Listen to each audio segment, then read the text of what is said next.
Merci, cher Étienne. Alors, l'histoire offre des galeries de portraits qui n'ont rien de photographique. Pour certains, les traits ont été embellis, voire adornés, pour d'autres assombris, voire déformés. Ils sont en fait le reflet d'un destin qui a été jugé surtout par les circonstances. On a entendu quelques mots à l'instant du côté de Larousse. Pour Napoléon III, les circonstances furent en grande part la défaite de Sedan et ses terribles conséquences territoriales dont on sait quelle soif de revanche elle susciterait, mais aussi, rappelons-le, le coup d'État de 1851. Deux griefs qui viennent ternir l'image de l'empereur, mais qui portaient sur son oncle la mort de la République, les défaites, les pertes territoriales. Eh bien, ces deux griefs n'entament pas une seule seconde le prestige de Napoléon Ier. Ainsi, préparés au jugement de l'opinion, ces portraits peuvent non point changer, ni faire l'objet d'une restauration, mais être exposés sous un jour nouveau, qui laisse dès lors apparaître des reliefs de matière, des formes enfouies dans l'ombre, voire des perspectives invisibles d'ordinaire. Ainsi, ce qu'il reste de Napoléon III dans la mémoire commune a-t-il pu être corrigé ces dernières décennies grâce à des travaux? Alors, je vais essayer de manœuvrer cet appareil. Voilà. Grâce à des travaux d'Éric Anceau, Pierre Milza et des colloques, notamment à la faveur d'anniversaires. Leur rigueur et leur honnêteté permettent aujourd'hui de jeter sur le portrait originel une lumière inédite et d'en atténuer toutes les touches qui ont été outrées. C'est l'homme qui nous réunit ce soir, celui que bien des masques ont parfois caché, masque qu'on lui colla, il est vrai, l'aventurier Carbonaro, le fossoyeur de la République, le tyran d'un régime césarien, le dindon de la farce sur la scène internationale. Mais il en fut d'autres masques, qu'il se mit lui-même. Et ici encore, il ne fut pas toujours maître de son geste, nous le verrons. Au premier regard, l'homme que nous allons étudier est saisi dans son aspect. Puis, franchissant d'abord, le caractère va se dévoiler. Le portrait, ici, prend figure. Il y manque cependant la profondeur de l'esprit, le champ de la pensée. Les idées viendront continuer notre tableau. Il restera pour le parachever d'en mesurer l'énergie, car le destin d'un homme, c'est aussi et surtout une volonté dirigée dans l'action. Alors voyons l'allure et choses variables selon l'âge et le parti pris du portraitiste. Concernant Louis-Napoléon Bonaparte, voilà, Louis-Napoléon Bonaparte, certains aspects donc sont notés, un visage long, au nez fort, des yeux très clairs, voilà le nez fort, que vous n'aviez pas vu, une petite taille, avec des jambes trop courtes, donnant l'impression d'un physique disproportionné. On observe également une démarche embarrassée, affectée d'un dandinement qui la rendait mal assurée. Au surplus, un fort accent germanique, pour peu d'éloquence. Sa parole était rare, lente, hésitante en somme, comme le fut son pas. Jeune, on l'a décrit sportif. Bon cavalier, excellent escrimeur et nageur accompli. Alors, dans les témoignages contradictoires, relevons que certains le dépeignent emprunté, gauche, gêné d'on ne savait quoi, peut-être de ses lourds héritages. Alors que d'aucuns vont à le dire sinistre, d'autres soulignent la facilité de son commerce, voire une certaine cordialité avec les milieux aristocratiques qui, notamment à Londres, au milieu des années 40, se plurent à lui ouvrir leur salon avec le frisson de faire entrer un Bonaparte dans leur intimité. Un point est sûr, il séduit. Si certains ne parvenaient à rien voir chez lui que de l'enténébré dans un verbe confus, une pensée cohérente, bref, un type d'individu tel que le considérait Thiers, à savoir un crétin que l'on mènera, d'autres, en revanche, lui concèdent un charme indéniable et surtout pour les femmes. Alors, évacuons d'emblée le sujet. Très tôt, on sut de Louis-Napoléon qu'il avait une sorte de vivacité dans la fréquentation de l'autre sexe. Pourquoi, du reste, user d'euphémisme? Allons-y plus hardiment et parlons même d'intempérance. Quelques-unes de ses maîtresses se détachent. Harriet Howard, Virginia de Castiglione, Marianne Walewska, la comédienne Julie Leboeuf et Louise de Riquet de Caraman-Chimay. Aucune n'eut l'exclusivité des visites du prince. Ces voies étaient parallèles. Et il arrivait que ces petites distractions, comme il les appelait, fussent concomitantes, sans être, je vous rassure, simultanées. La durabilité de la relation était élastique, mais pour les plus célèbres, elle se mesurait en années. Atteintes par l'inévitable disgrâce, ces dames étaient reléguées parmi les sultanes réformées, selon le mot d'Horace de Viel-Castel, dont les mémoires posthumes lui valurent le surnom de Fiel-Castel. Bien évidemment, la liaison de Napoléon III avec la comtesse de Castiglione fut l'une des plus connues, provoquant le scandale d'un double adultère. Les circonstances des débuts de leur relation sont connues. Nous sommes en 1856, le 27 juin, au château de Villeneuve-l'Étang, où le couple impérial donnait une fête nocturne. Lord Clarendon, qui était ministre des Affaires étrangères de Victoria, raconte ce que toutes les cours européennes ont fini par savoir. Je le cite. Dans un petit bateau à rames, l'empereur s'est embarqué seul avec la petite dame pour des régions obscures où ils ont ensemble passé toute la soirée. La pauvre impératrice, qui faisait peine à voir, s'est mise à danser pour apaiser ses nerfs surexcités. Elle a fait une chute et s'est évanouie. Quand l'empereur fut revenu de ces régions obscures, avec la comtesse dont la mise était, dit-on, quelque peu en désordre, il essuya en privé la colère de l'impératrice, qui, jeune mariée, n'avait pas encore bronzé son cœur. Elle ne comprendrait que plus tard que son mari n'avait pas l'envergure de la sainteté par l'abstinence. Le cocasse et le tragique se mêlent toujours dans ce type d'histoire.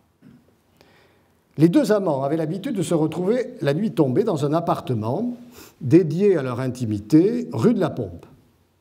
L'empereur y était conduit par une voiture dont le cocher avait pour vertu cardinale la discrétion.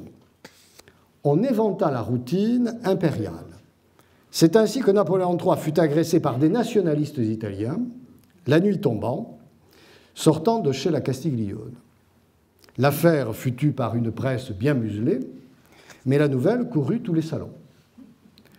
Ce fut aussi après une nuit chez Jeanne Leboeuf que l'empereur fit un malaise cardiaque, poussant l'épouse chez la maîtresse pour lui signifier son éloignement. Napoléon III n'y consentit pas. Et ce fut Eugénie qui battit en retraite devant la petite impératrice qui, il est vrai, le consolait de ce que sa femme n'avait jamais éprouvé de plaisir dans l'acte charnel. Le portrait, vous le voyez, se précise donc, même s'il n'a rien de flatteur. L'homme est un jouisseur, sans être pour autant un voluptueux. Car, puisque nous en sommes à approfondir le caractère, Louis-Napoléon Bonaparte fut souvent ardent, déterminé, voire à certains moments impétueux. Rien du lascif. Il fut même un temps identifié à un héros romantique. Son engagement aux côtés des Carbonari contre les trônes italiens en 1830-1831, ses tentatives de soulèvement à Strasbourg en 1836, puis à Boulogne en 1840, son évasion du fort du Ham en 1846 servirent sa bonne légende, tout en moissonnant au passage, chez les tenants de l'ordre, une réputation de fauteur de troubles. D'emblée, on le note, le contradictoire se niche dans la perception de cet homme. Et il n'est de guerre, à la fin des années 30, à être mieux saisi. Sa nature sembla alors entrer dans une sorte d'opacité. Une opacité qui lui servait à dissimuler beaucoup de lui-même. Son regard, derrière des yeux mi-clos, désormais, paraissait cacher une pensée, cousinant avec le secret.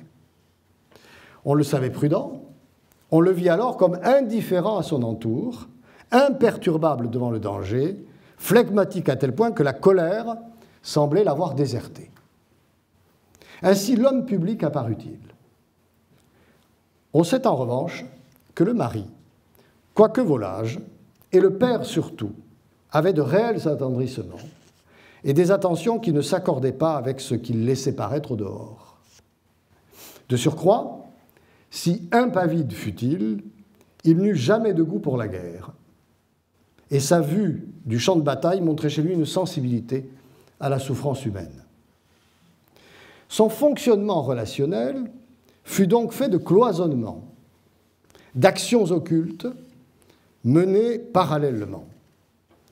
Quant à l'impassibilité dont je parlais tout à l'heure, elle pouvait receler un manque d'ouverture d'esprit, un refus du dialogue, et même un entêtement qui venait de loin. Car déjà, le jeune Louis-Napoléon Bonaparte était certain de sa bonne fortune. Il avait de surcroît la conviction d'accomplir une mission à la mesure d'un destin. Élevé dans le culte de l'empereur, Napoléon Ier, il assumait tout le poids de l'héritage napoléonide, y compris contre son oncle Joseph et son propre père, Louis. S'il n'avait pas cru qu'il était promis à être un autre Bonaparte dans la fresque de l'histoire, et s'il n'avait pas eu l'ambition de ses projets dans une obstination stupéfiante, il n'y aurait certainement pas eu de Second Empire. J'attends mon heure, aurait-il dit en 1846 à sa cousine Marie de Bade. Et en affirmant cela, il paraissait savoir que cette heure viendrait. Pourtant, et ce n'est pas le seul de ces paradoxes, quand il fallut accomplir ce pourquoi il avait tendu toutes ses énergies, il parut hésiter. Comme si l'Empire restauré ouvrait définitivement l'ère des comparaisons et qu'il fallait désormais, pour son malheur, tout mesurer de son œuvre à la toise du grand homme. Persigny a dit à Falloux à ce moment-là, un vertige de timidité l'a saisi après le 2 décembre. À moins que ces tergiversations ne fussent qu'opportunisme. N'oublions pas ceci de la psychologie apparente de Louis-Napoléon Bonaparte, il y a du tacticien habile chez cet homme. D'aucuns ont repéré de la madrerie, voire de la rouerie. Il sut sans doute jouer de cet arc-là à l'heure de son retour en France en 1848. Il fut en effet le meilleur des candidats pour les républicains et pour les socialistes, en insistant sur sa veine sociale. Mais il fut aussi le héros des nostalgiques de l'Empire et de la Grande Armée, en avançant son appartenance au Bonaparte. Et quand, après les journées de juin 1848, il fallut jouer la pièce de l'ordre par l'autorité devant un parterre de conservateurs et de libéraux, tous apeurés par la résurgence révolutionnaire, il sut former sa troupe et en être le chef. Pragmatique donc, prudent jusqu'à la méfiance, volontiers dissimulateur, persévérant pour l'essentiel, un reste du monsieur oui-oui, sobriquet que lui flanquait la reine Hortense dans ses jeunes années, voilà les linéaments du portrait affleurant du dépôt testimonial. L'altération de la santé de l'empereur, de plus en plus visible à partir de 1863, accuserait certaines tendances comme l'indécision, devenue inertie. Sans doute, ce paramètre entra-t-il en jeu dans les freins mis à l'application de certaines idées auxquelles il avait pourtant semblé être attaché. Alors voyons la deuxième partie maintenant, c'est-à-dire cet appareil intellectuel, n'est-ce pas, de l'empereur. Les idées, en somme. Louis-Napoléon Bonaparte fut le premier chef d'État parvenu au pouvoir en ayant à son compte une œuvre. Le moins qui puisse être dit est qu'elle fut hétérogène. On y trouve notamment, vous le voyez, un manuel d'artillerie datant de 1835, une analyse des questions des sucres, 1842. Il y a aussi des rêveries politiques, 1832, aux tonalités républicaines du reste. Des idées napoléoniennes, qui datent de 1839, qui furent un succès d'édition. Et une étude sur l'extinction du paupérisme en 1844. Si hétéroclite fut-elle, cette œuvre dit de son auteur un goût pour l'écriture, un goût pour les idées, sans pour autant avoir une inclination toutefois pour la confrontation à l'opinion d'autrui. Au vrai, on a beaucoup dit que son éducation avait été bâclée. Sa mère, à laquelle son aîné fut arraché sur décision de justice et à la demande de son père, a surprotégé Louis-Napoléon qui lui restait. Aussi, les apprentissages intellectuels, pendant ces premières années, furent-ils minimaux. D'autant que l'enfant, qui paraissait doux et affectueux, souffrait de cauchemars, montrant bien un déséquilibre qu'il ne fallait pas aggraver, croyait Hortense, par une instruction trop sévère. Quand il dut avoir des précepteurs, l'enfant en connut toute la rigueur. Ainsi fut-il mis au régime que son frère aîné, parti chez son père, avait connu, c'est-à-dire sous la férule d'un homme d'autorité, Philippe le Bas, un ancien soldat de la Grande Armée, jacobin et franc-maçon. Il fit des progrès, en particulier en rigueur. Mais on notait cependant au passage, il n'aime guère le travail et l'attention le fatigue. Fort de ce bagage élémentaire, acquis de haute lutte, y compris contre lui-même, vous l'avez compris, il poursuivrait ses études dans les institutions scolaires suisses et allemandes. Il compléterait sa formation à l'école militaire de Thun, près de Berne, mais pour peu de temps, car, intégrant l'établissement en juin 1830, il en partait à l'automne pour l'Italie, où il rejoignit le mouvement insurrectionnel. De ces années de formation, il sortit polyglotte, 4 langues, riche de l'éducation de l'époque, c'est-à-dire classique, mais avec un goût notable pour les lettres, sans être exclusif. Il manifesterait en effet un certain intérêt pour les questions scientifiques.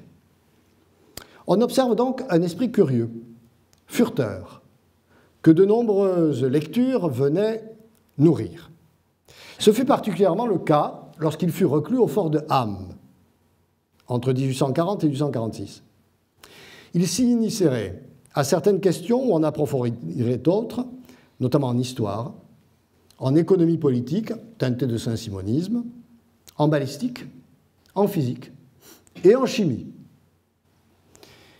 Il ferait même installer un laboratoire à côté de sa chambre et adresserait un mémoire à François Arago sur une pile électrique.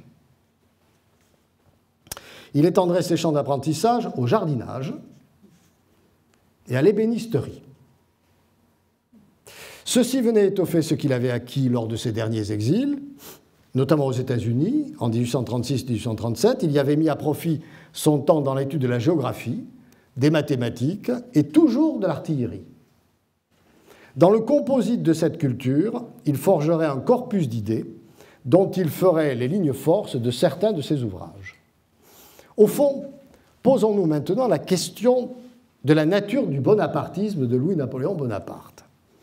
Sa première caractéristique est sa constitution évolutive. notamment, nous le verrons, entre le moment où il est dans la quête du pouvoir et celui où il est installé à la tête de l'État. On a qualifié son bonapartisme de gauche, en soulignant sa préoccupation du sort du monde ouvrier à la lumière de ses lectures socialistes. Il préconisait alors un interventionnisme de l'État qui put garantir aux ouvriers initialement leur pleine intégration dans le corps social, notamment en créant des colonies agricoles, financées bien sûr par l'État. Ainsi pensait-il créer une classe moyenne, d'origine paysanne, dans laquelle l'industrie pourrait trouver une main-d'œuvre sans risquer de la paupériser. Le bonapartisme de Louis-Napoléon Bonaparte n'est donc pas libéral. En revanche, il le devenait quand Louis-Napoléon Bonaparte, déployait une carte européenne et qu'il se piquait alors de géopolitique. Son obsession était de mettre à bas l'ordre établi par le traité de Vienne. Sa participation aux révoltes italiennes de 1830, dans lesquelles il faillit perdre la vie d'ailleurs, disait quelque chose de sa sympathie d'alors pour les peuples qu'il considérait opprimés. Il fut le défenseur de leur liberté avec l'espoir de fonder un nouvel ordre européen. Ce fut sans doute dans ce domaine qu'il eut une conception des plus novatrices, sans être trop utopique, et au plus près de la définition de la nation telle que nous, Français, nous la concevons. Mais ce fut ici aussi que ses échecs furent les plus retentissants. En matière institutionnelle, il fut toujours hostile au principe monarchique et favorable au suffrage universel, ce qui lui permit de se déclarer républicain dans les années 30. Sa proclamation placardée à Strasbourg en 1836 ressortissait à cette veine. Mais au vrai, il s'inscrivait dans la fidélité à la mémoire de son oncle. Ses idées napoléoniennes ne disaient rien d'autre que son attachement à la figure du grand homme de la famille, qu'il qualifiait de messie des idées nouvelles. Il gommait alors volontiers de l'esquisse ce contre quoi s'était dressée toute l'Europe et qui apparentait Napoléon Ier plus à Attila qu'à Adrien. Mais il soulignait le trait, en le grossissant aussi, me semble-t-il, sur l'ordonnateur de l'État, tout en l'élevant un peu trop aveuglément au rang de parfait continuateur de la Grande Révolution. Alors voyons maintenant, dans un troisième temps, l'action. L'action qui est toujours au croisement de deux choses que nous venons de voir, c'est-à-dire le tempérament, le caractère et les idées. Or, le suffrage universel, on ne peut pas dire que le modèle institutionnel de Louis-Napoléon Bonaparte fut la démocratie. On a longtemps affirmé que le Westminster Model fut le sien et qu'il attendit des temps opportuns pour l'instaurer en France, régime parlementaire britannique en somme. Il faudrait nuancer le jugement car au moment où Émile Ollivier voulait faire entrer le pays dans une pratique réellement parlementaire, l'empereur freinait la libéralisation et chancelait tout autant devant les audaces des réformes que sous les assauts de la coterie autoritaire menée par l'impératrice et Eugène Rouher, qui était le leader des conservateurs du côté bonapartiste. Au vrai, le Second Empire fut un régime césarien dans un premier temps, et Napoléon III s'en satisfit parfaitement. Il n'est pas fortuit d'ailleurs que le terme de césarisme date de 1850, définissant des pratiques, certes du moment, mais préexistantes, et qui conciliaient l'exercice autoritaire du pouvoir avec la caution du suffrage universel qui était illusoire. Louis-Napoléon Bonaparte aurait dit « Je veux bien être baptisé avec l'eau du suffrage universel, mais je n'entends pas vivre les pieds dans l'eau. » Pierre Milza n'hésite pas à qualifier le régime d'avant les réformes libérales de populiste et à y repérer des similitudes avec le fascisme italien. Songez que les universitaires, et je suis un peu sensible à la question, devaient fournir à leur administration le plan de leur cours avant de l'enseigner.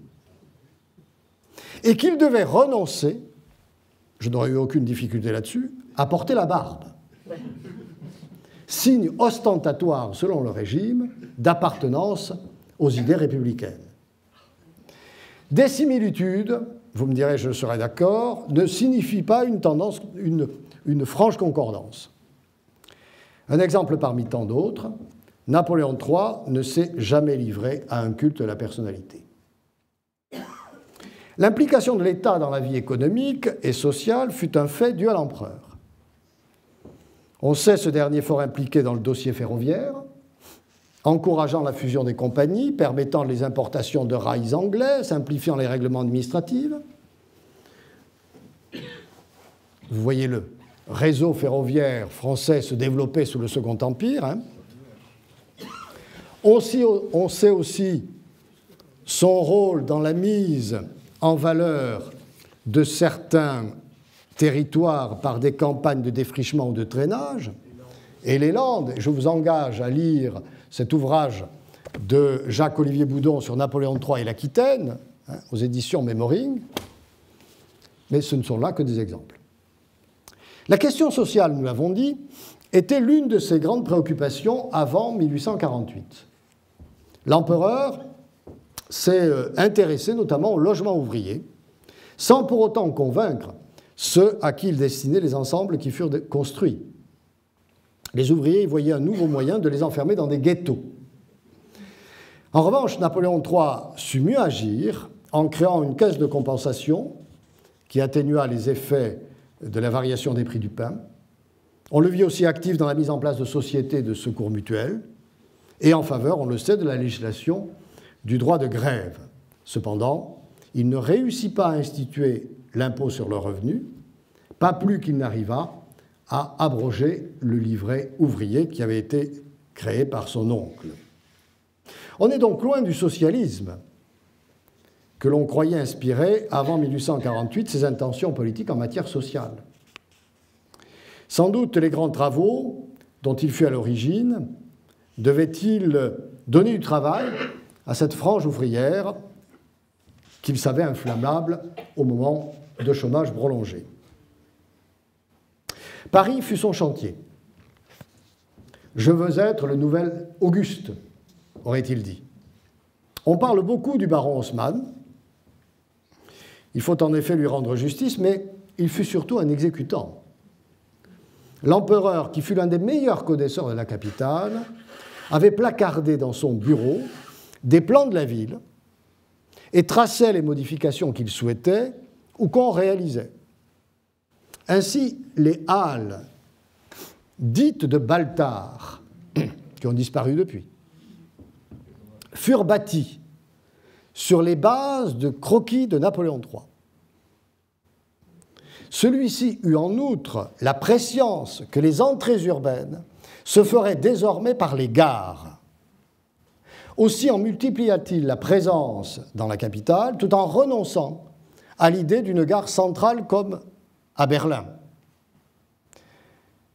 Il veilla aussi à ce que l'on soignât leur architecture, afin qu'elles fussent des bâtiments harmonieux dans les ensembles urbains environnants.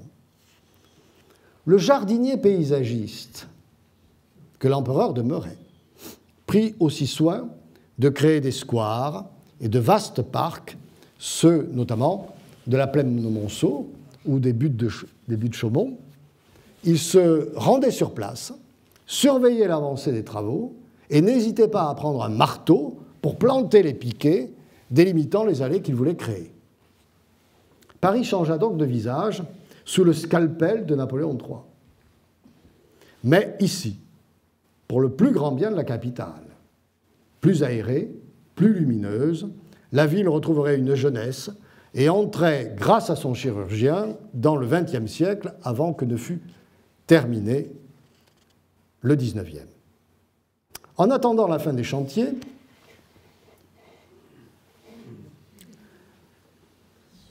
nous avions plutôt des tas de gravats. Ici, vous voyez, devant l'opéra, qui n'était pas construit encore, du moins l'opéra Garnier. Bien sûr, les chantiers n'ont pas été appréciés. Une caricature, entre autres, représentait deux Anglais en voyage dans la capitale française, et l'un des deux disait à l'autre « C'est singulier, l'Illustrated London News ne nous a rien dit de ce tremblement de terre. » Paris était ainsi destiné à être la plus belle des capitales européennes, et bien des événements devaient l'attester, les expositions universelles notamment, à l'instar, vous le savez, de celles que les Britanniques avaient organisées en 1851. Alors, l'exposition universelle de 1855, dont il y a quelques représentations, et qui copiait finalement celle du Crystal Palace, celle de 1855 fut un vrai succès. Elle eut 5 millions de visiteurs, et notamment de nombreux souverains, ce qui fait écrire à Mérimée « Il vient tant de princes qu'on va devoir les coucher à deux dans le même lit ». Plus modestement, mais significatif sur la personne de Napoléon III, il fut à l'origine du salon des refusés, qui permit aux recalés du fameux salon des artistes vivants d'exposer leurs œuvres, quelquefois en faisant scandale, vous le savez. Il laissait ainsi le public seul juge et offrait là le bénéfice d'une sorte de libéralisme culturel qu'il n'étendait pas toutefois aux institutions, on le sait. On sait aussi qu'il faisait l'acquisition sur sa cassette propre des œuvres, plus pour aider les artistes que par goût personnel. Dans le même esprit, il s'est inquiété du sort matériel de certains auteurs en veillant à leur garantir plus longtemps leurs droits d'auteur et en étendre la portée dans les traités internationaux. Ceci ne pouvait nullement compenser une liberté qui, sur ce registre de l'écrit, était davantage verrouillée.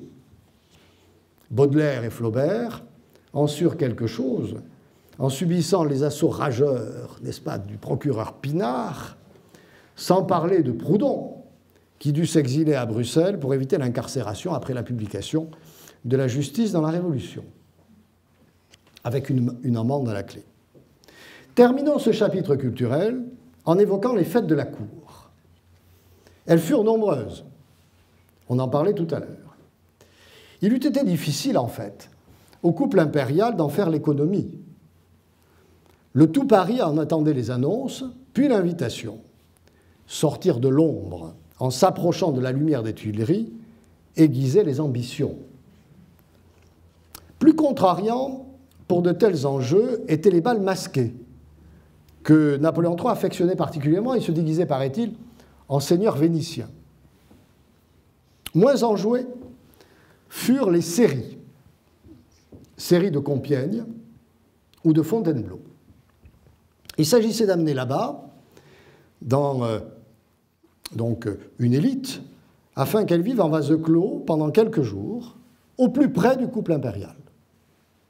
Napoléon III ne prisa guère ces séries, qui était le moyen politique de s'attacher à une société qui aurait pu manifester de l'hostilité à l'égard du régime. Au vrai, on s'y ennuyait beaucoup. Et ceci malgré les efforts du bout en train du Gotha à Paris, qui était Pauline de Metternich. Ses ressources inépuisables d'idées et d'amusement la rendaient indispensable pour dérider les ambiances empesées de ces assemblages mondains. Son esprit, sa vivacité, l'à propos de ses réparties, son autodérision faisaient des merveilles. Il lui fallait bien cela tant elle savait que, sur d'autres aspects, elle ne pouvait faire grande parade d'appât. « Je suis laide, disait-elle, mais j'ai de jolis détails. » L'empereur se passionnait bien davantage pour la politique étrangère.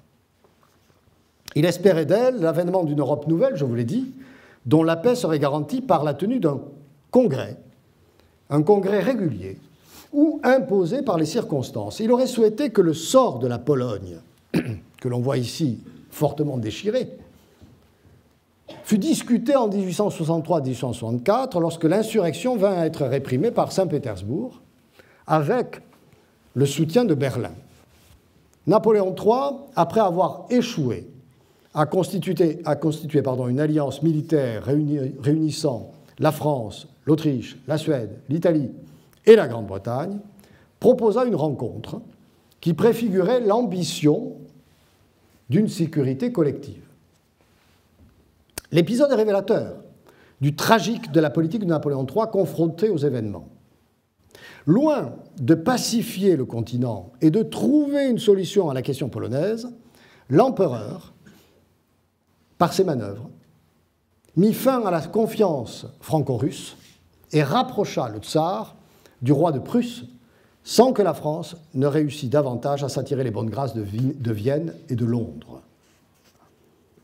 L'Europe, Napoléon III l'eût voulu confédérale, afin d'être en mesure de demeurer sur la scène internationale à l'heure où il sentait poindre deux États promis à lui être redoutables, la Russie et les États-Unis d'Amérique.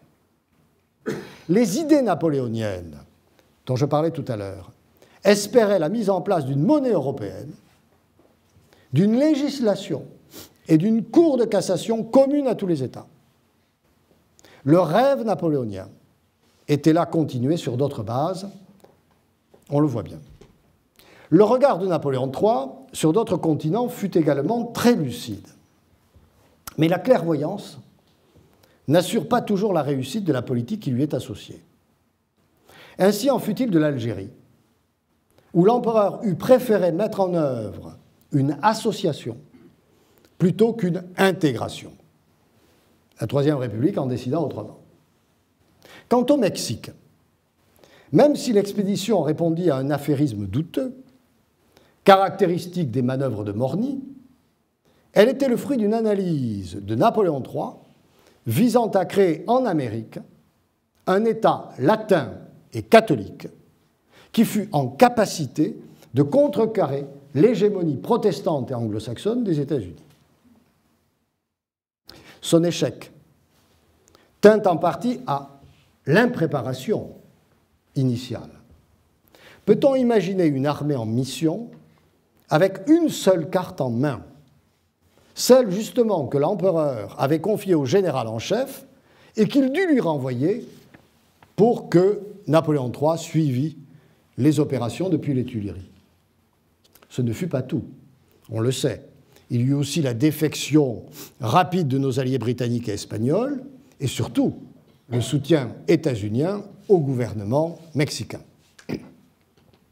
Si Napoléon III parvint à replacer la France au cœur de la diplomatie du vieux continent en 1856, en étant le maître d'œuvre de la paix après la guerre de Crimée, il rencontra bien des obstacles à la réalisation d'une Europe nouvelle.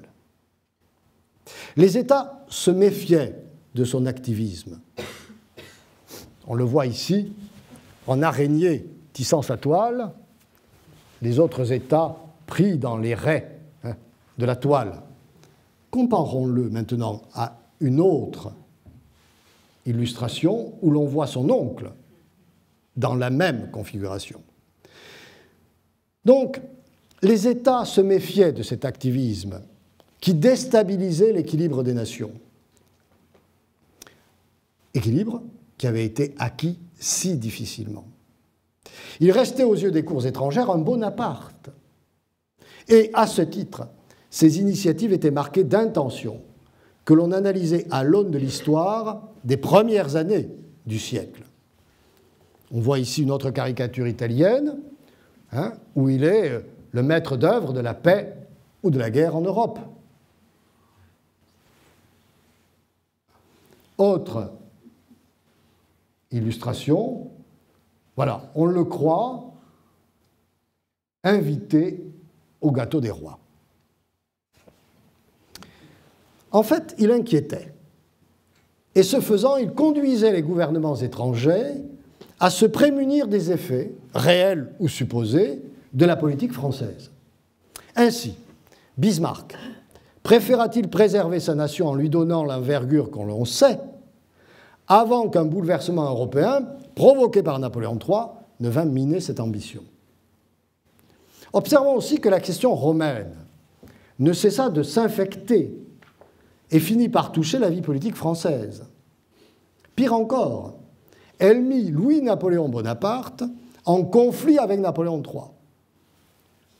L'ancien frère d'armes des Carbonari dut, après avoir établi le pape dans ses États en 1849 et réprimer les patriotes qui étaient favorables à l'unité, être le protecteur de Pie IX contre les ambitions italiennes.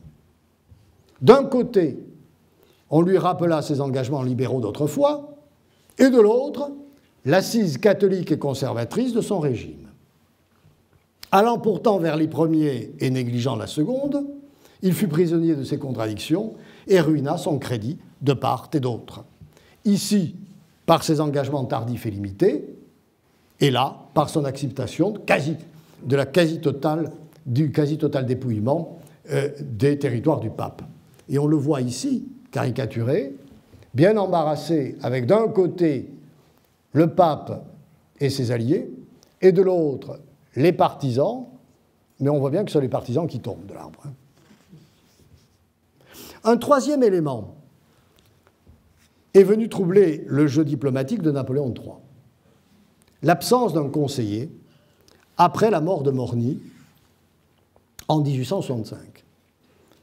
Cette absence de conseiller qui fut en fait en mesure de contrer l'ascendant que prenait petit à petit l'impératrice. Or, celle-ci n'était pas en phase avec les idées du jeune Louis-Napoléon Bonaparte.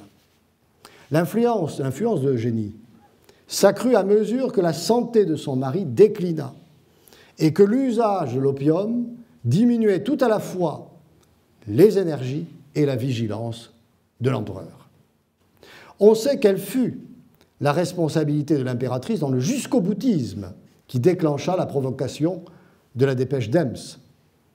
Pourtant, l'empereur ne voulait pas de la guerre et se serait satisfait de la reculade du roi Guillaume.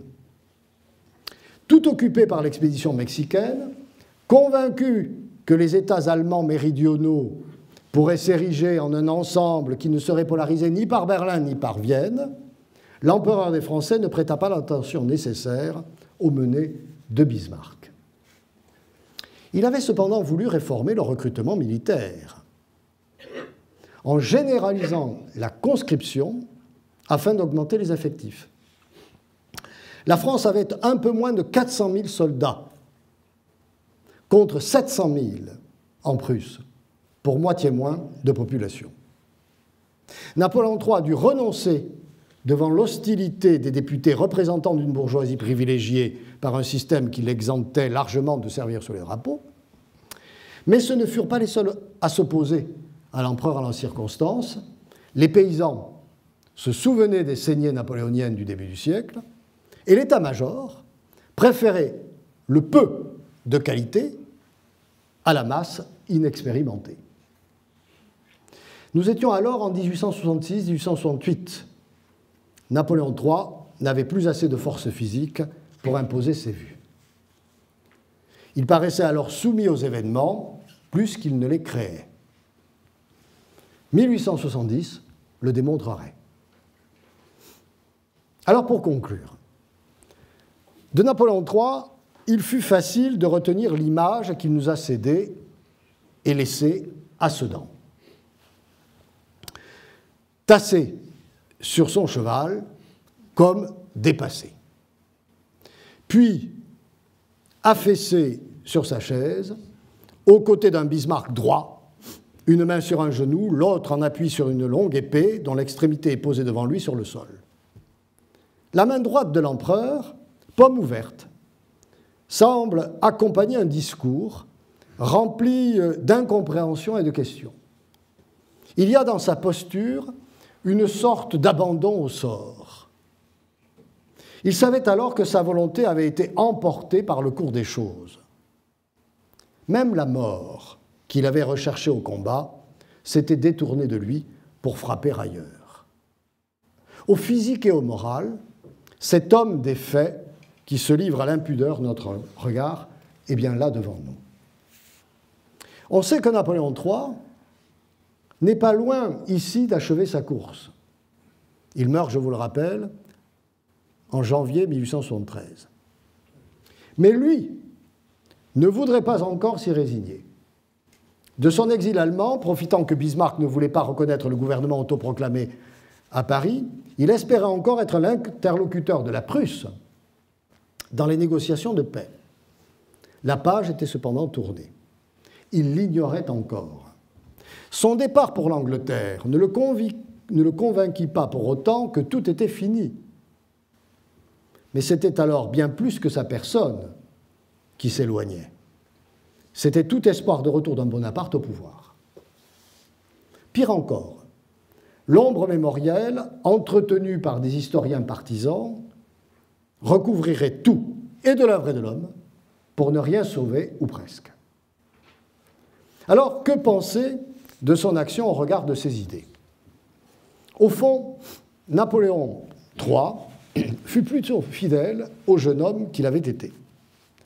Et s'il eut plus de renoncement que de reniement, lorsqu'il fut aux affaires, on le dut tout à la fois au caractère de l'empereur et au contexte de sa politique.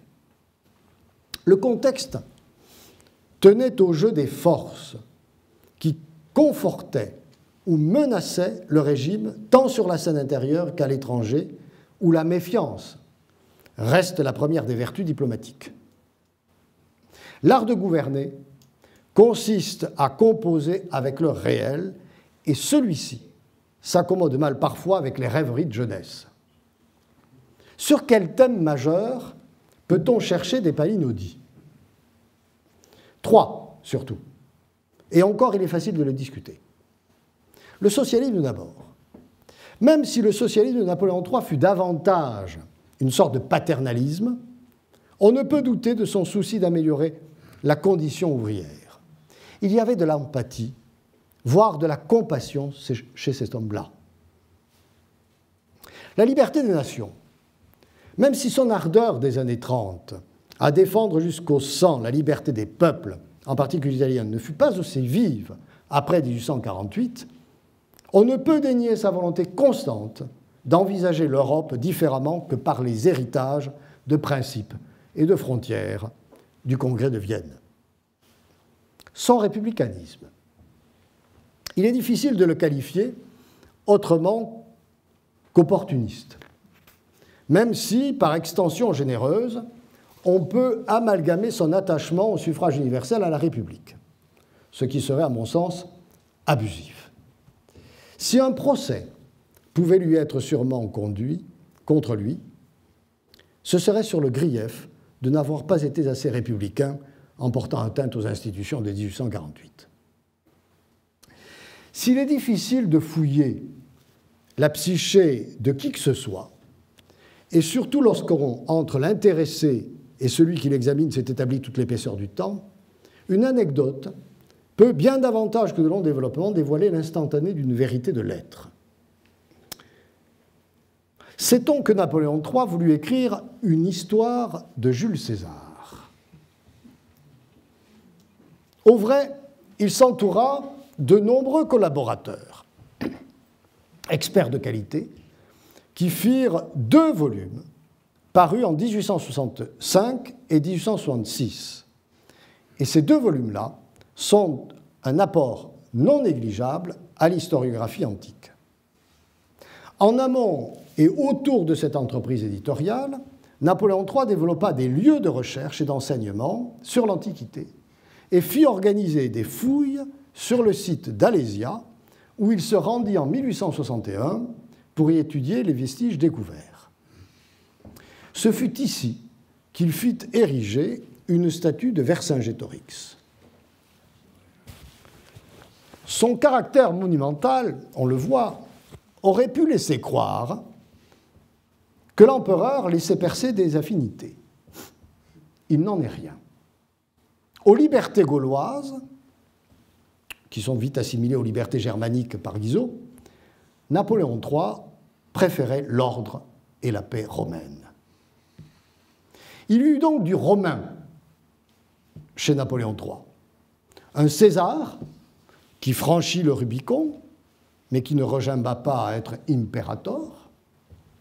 Un Auguste aussi, par le prestige rendu à Paris. Un Adrien, un temps, notamment en 1856, après le Congrès de Paris, un Marc Aurèle pour son œuvre d'écrivain.